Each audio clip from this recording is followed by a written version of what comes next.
Audition de 5 Kamer, F. Tshisekedi lâche-t-il son DIRCAB et partenaire de CAC. Vital Kamer et Félix Tshisekedi. Les enquêtes de la justice congolaise inscrites dans le cadre de l'exécution des travaux de 100 jours ont pris une tournure décisive dans les auditions des personnalités implicitement ou explicitement impliquées dans des malversations supposées des fonds affectés au programme d'urgence qui devrait donner un nouveau tonus au mode de gouvernance congolais sous Félix Tshisekedi.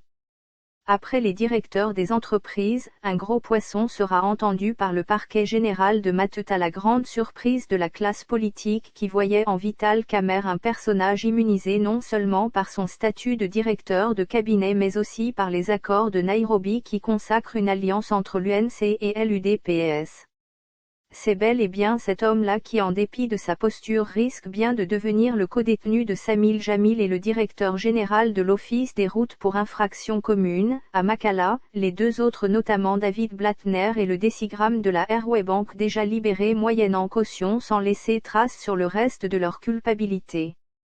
Dans une invitation au départ parue comme fake news du fait des erreurs matérielles qui la caractérisaient, une autre a été en fin de compte reçue par Vital Kamer, ce candidat président de la République en 2018 qui s'est effacé au profil de celui qui deviendra chef de l'État congolais.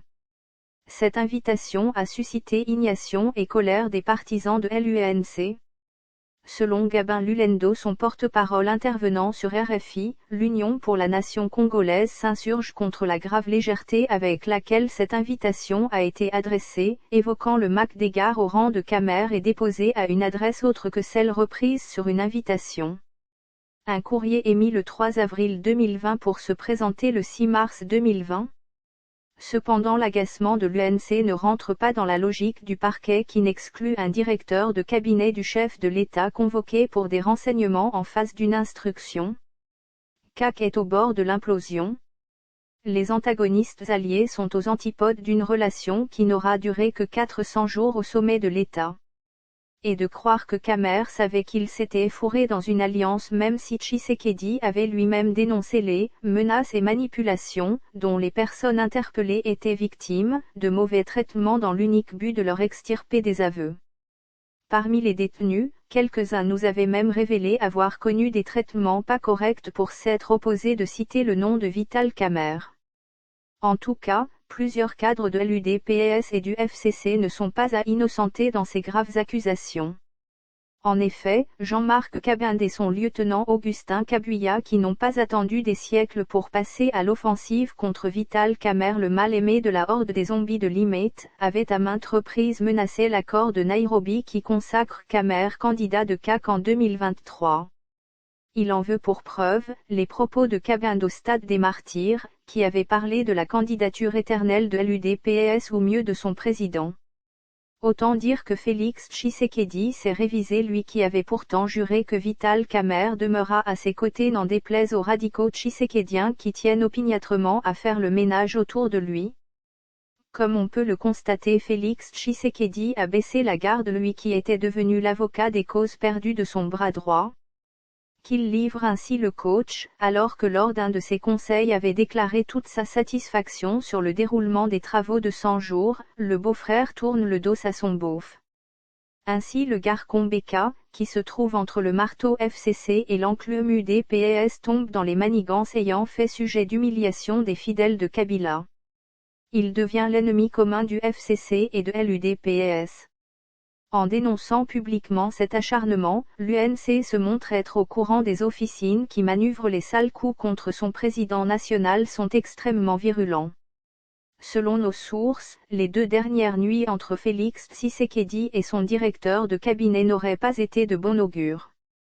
Les deux ont passé un week-end triphasé à telle enseigne que le chef de l'État se soit résolu d'abandonner le sort de Kamer dans la tanière des loups.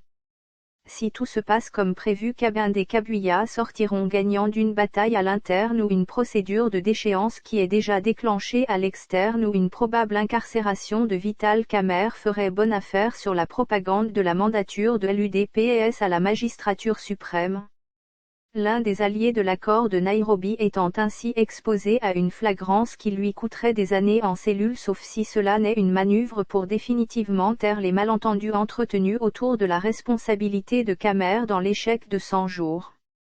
Les 100 jours jusque-là restant le seul bilan qui soumettra le CAC à la course 2023, il est bon pour le chef de l'État de jouer à un scénario possible d'apaiser les esprits survoltés qui viserait à restaurer la crédibilité de la présidence en trafiquant une procédure judiciaire dont l'issue blanchira Vital Khmer, un d'artisans principaux de l'œuvre.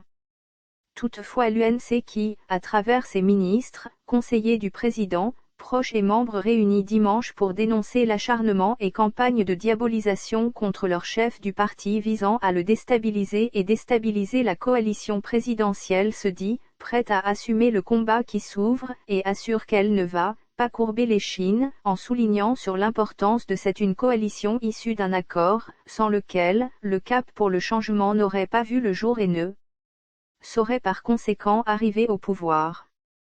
Source: La Nouvelle Afrique /MCP, via mediacongo.net.